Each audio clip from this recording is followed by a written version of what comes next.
Magandang araw, Bagong Pilipinas. Narito ang Police News Express sa oras na ito. Mahigit 2 milyong pisong halaga ng smuggled na sigarilyo ang nasabat ng mga otoridad ng Tatay PNP sa Palawan. Narito ang detalye mula kay Patrolwoman Christine Lorenzo. Ang kahon ng smuggled na sigarilyo ang nasabat sa Sitio Malibumbong, Barangay Batu, Taytay, Palawan nitong Linggo, ika-3 ng Nobyembre taong kasalukuyan.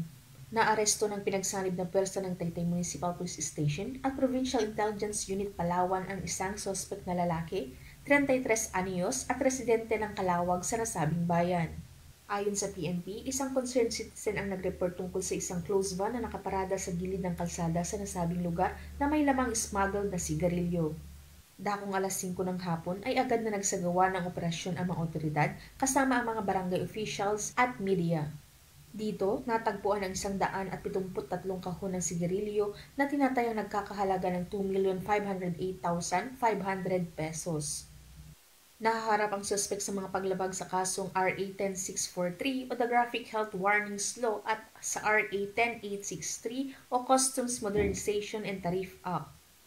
Ang suspect at ang mga nakumpiskang sigarilyo ay kasalukuyang nasa kustodiya ng Taytay Municipal Police Station para sa tamang disposisyon. Ang pagkakahuli ng suspect ay isang patunay na mas pinaigting pa ng kapulisan ang kanilang sinumpaang tungkulin upang masiguro na dito sa Bagong Pilipinas ang gusto ng pulis, ligtas ka. Mula dito sa Calapan City, Oriental Mindoro, ako ang inyong PNN Correspondent, Patrolwoman Christine Lorenzo, alagad ng batas, tagataguyod ng Balitang Pulis.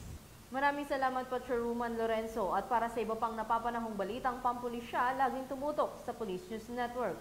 Alagad ng batas, tagataguyod ng Balitang Pulis. Ako po si Police Corporal Maria Elena de los Santos, nagbabalita para sa Police News Express.